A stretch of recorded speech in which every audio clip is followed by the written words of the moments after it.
Hello and welcome, as it is the completion of the 17th day of August 2020. My name is Derek. This is the Money Charts channel, all bets, trades, and of the like. That's within each's own risk and their own reward. For myself, risk-reward management is always job number one. And let's take a look at silver. And on the Canadian dollar side, $36.71 in reference to the United States dollar. Pretty much in at about 28 bucks. And the time that I'm doing this is 11:11 p.m. Eastern Time, August the 17th, so pretty much the 18th. And it is on most of the world's time right now, as it is. Every time frame that I'm looking at for silver is very bullish, from monthly all the way to the one. So we'll take a look at this, and this has been a long correction, and most certainly this is a large noticeable break, getting above this long area it's been in at under 20, and even for that under 18 and a half, and it's supported in here, and now all of it supported down there, and had this failed move, but it was just stayed in the range, basically 15, 16, 17, 18. That's pretty much always what silver was, and it was that way for years and years and years. Things have changed. So we had this move in 2019, getting above the 18 average of highs on this time frame. Second time it attempted to do that with the failed attempt here, although within the failed attempt it successfully corrected. So within this attempt, it had this failed breakdown, and then now getting above an 18 average, rising like this, significant move above previous resistance at 21. We have now resisted, piercing above previous support that it had, the most largest support we've ever had pretty much.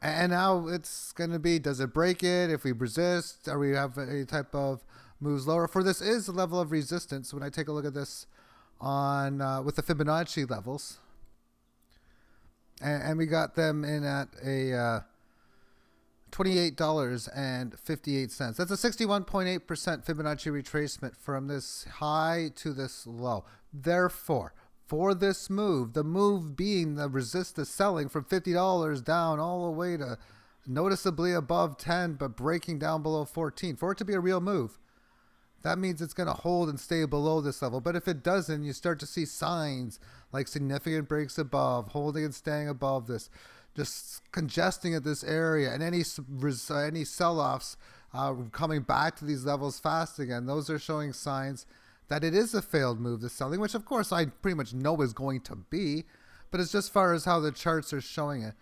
We are seeing a little bit of resistance already occurring in here when we look at this on shorter term time frames. Let's go to the weekly chart. We can already see just here that there was, because 2 periods ago it comes instantly, like after this little move here.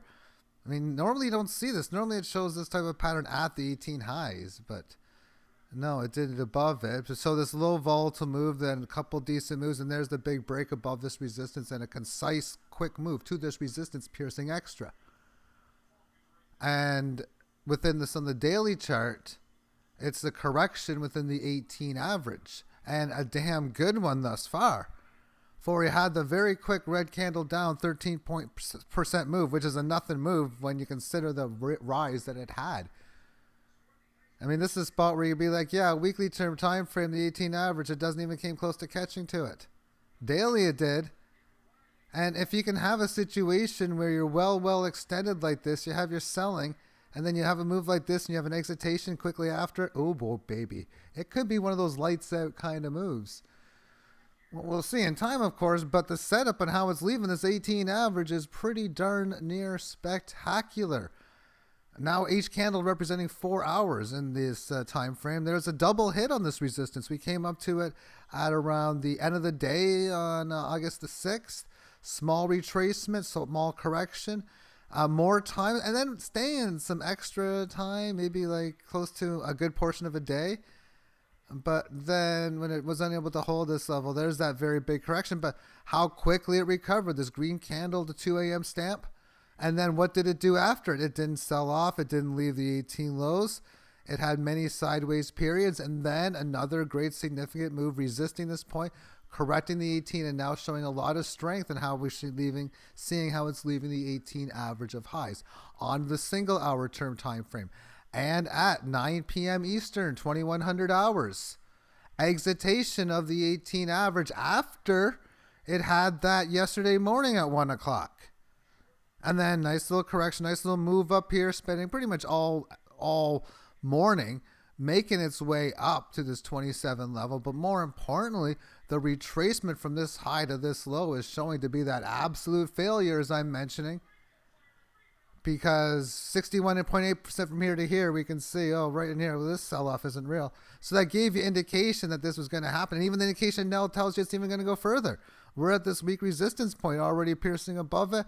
I would not be surprised if it spends very little time below the 18 average of lows over the next several hours. I don't think it's going to do it. Maybe it will, but I think there's a good chance it's probably going to break out. As I mentioned, every single time frame, up down to the 1, is looking fantastic. And I know these minute time frames are all passe, especially when you're watching a little bit later. But they're just showing great things for me. But especially nice, this little blimping higher, this like little uptrend within this move, as we can see just in here. I love the sideways correction that it's had on the 5-minute term time frame.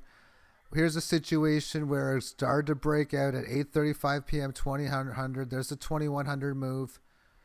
And it's been doing nothing but correcting it for the last little bit, but doing so well. And I mentioned the 1 minute. Okay, the Canadian dollar 1 minute looked better. I actually didn't look at the 1 and 5 on the US. I looked on the Canadian. I'm sure the Canadian one looked much better.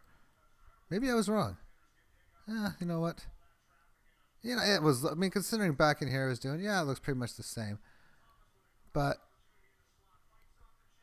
was I looking at it around, what time is this set? Yeah, this is when I'd be looking at it. Yeah, this is where I'm looking at it breaking out. Yeah, good setup. But it's still holding. So here's a situation where the setup looks really good at this moment. So maybe you go long, yada, yada. But why would you be stopped out at this point? The setup still looks fine. Because overall, a lot of these time frames are showing a very good bullish situation for silver moving forward. Let's take a look at gold and the ratio next. And I'm going to be doing these charts relatively raw because I didn't even plan on doing it. I just thought I was going to do silver. But 15-minute term time frame, Canadian dollar 26.27. Very nice looking pattern. And 1 hour, just a beautiful pattern on the 1 hour. And there's this resistance that I had over and over and over. You notice all these higher lows. I mean, you're making a pattern like an ascending triangle kind of deal. And now that it is held and stayed, and that's one of the things, holding and staying above a certain area. Well, that's not only holding and stay above it, but even well above where you'd want to stay above. Hold and stay above like 26. Okay, how about holding and stay above 26.14? So that's what we're seeing, and it looks to me here like it's in tune for what's going to be probably a relatively good day. Daily term time frame. From this move, it's not got this. It's the same sort of as good of a bullish pattern. Hence, of course, the gold to silver ratio is going to be in a negative look when we get towards that. But the longer term is just fantastic here for gold, making this pattern of higher highs and higher lows.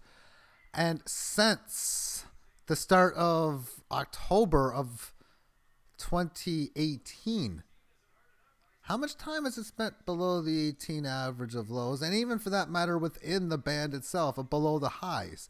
Well, there's some time below the highs, and barely does it go below the lows. Now, all this time above it, bull market, higher highs, and then another correctionary trend when it spends some time within it, resisting the highs, supporting the lows, and microscopically going below it, but really, not really though. And then here's a spot in here where it spends a couple periods within it after this great move, thus a great recovery from the lows of the March incident.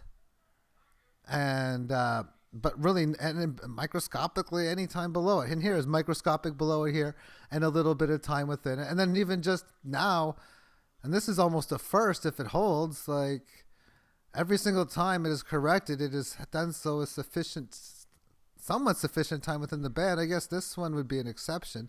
So I guess it's comparable to this. So this was a one-timer. But if this breaks out with just, I mean, it's telling you that we barely came back to where we came from. It's doing so relatively fast, and this big move is like we're probably going to see. And this is an interesting spot on gold and any type of chart that looks like this, because we're having this spectacular run. But how many higher highs have we encountered? And the answer is a lot, but we can count, at least from this one, from a low end, this higher high, which was a matching one to previous. And then we have I'm not going to count this one. I'm going to count this though. So we have this one, and then we have this low. I will count this high and this low for sure though. And then this high, this low, this high, maybe this low. Highs and lows are known after the fact, meaning if this thing continues to go up, well, okay, that is a low. And if this is a lower high, whatever rally we start to do like this, no, we're having a lower low that'd be lower. But we have a situation where we're having a lot of these moves. It's holding very well. More times than not, one of two things is going to have to happen soon. Either the end of the move and a top of some sort is going to occur, which means it's going to be an intermediate rally, maybe correctionary phase from whatever this point low happens to be, or some sideways consolidation, stuff like that, where we resist this area and we stop the pattern of higher highs and this type of beautiful uptrend. Or we break this uptrend to the upside, which can be done.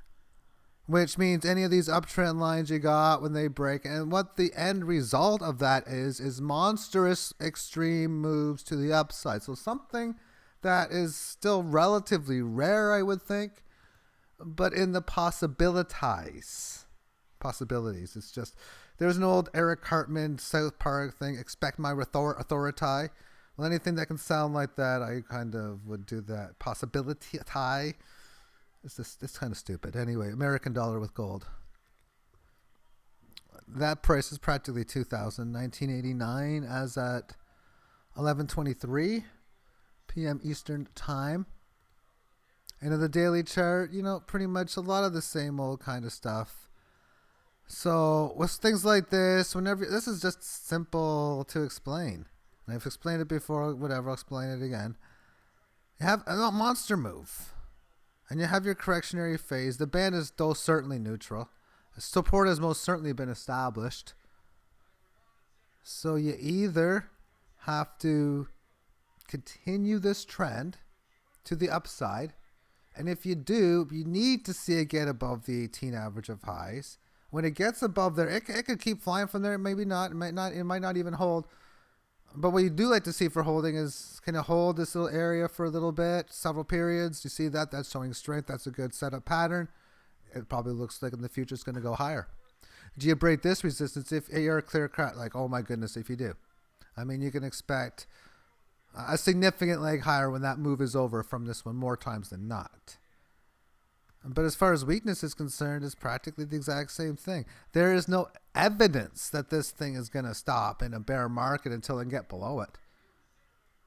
And then there is no evidence of this going into a possible intermediate, shorter term than this, bear market, until you break this established support, because supporting this just means continued correctionary moves, building up a possible neutrality market, because we've already established first level of support, all that kind of stuff. So until it's in this band, so 1947 is the low, about 2000, the pair above 2000 is the high, then it's in this like neutrality pattern. Let's take a look at the ratio, and it's obviously moving down.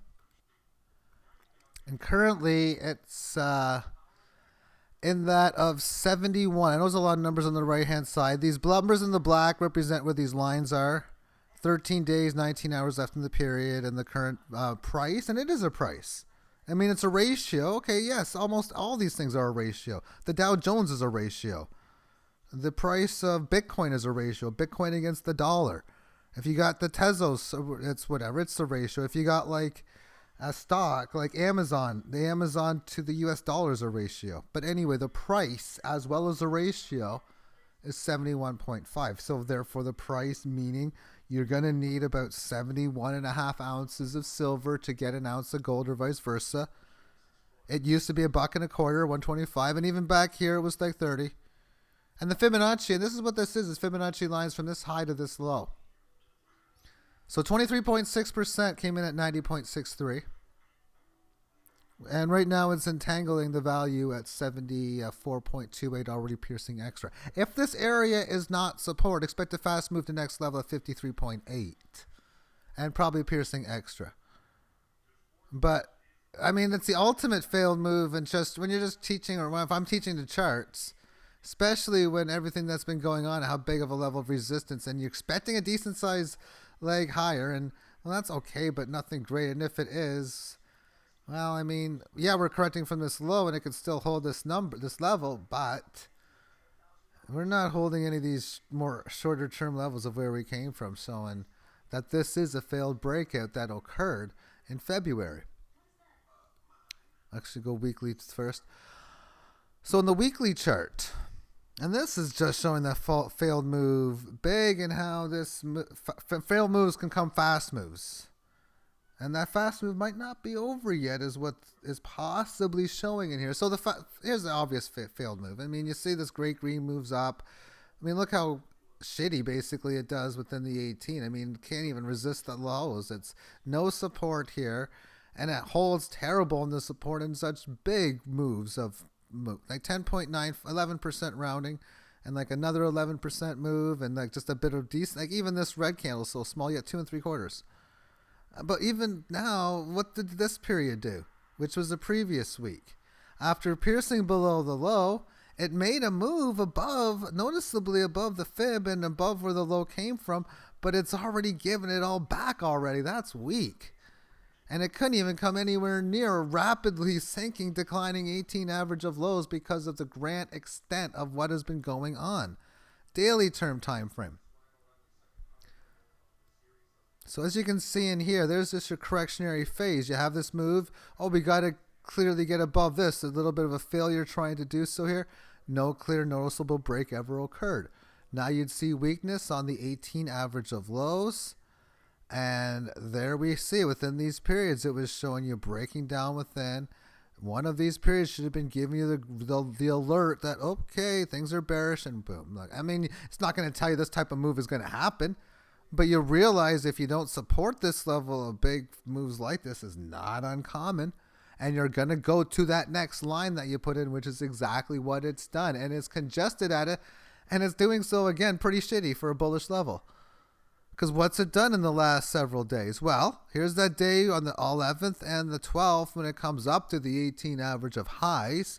And it immediately rejects it, and it's showing nothing but weakness amongst the 18 average of lows, looking to me as if it's ready to break down from such an evidence. Even in the short term, there's that little bit of that failed breakout showing a lot of weakness amongst this 18 average and such.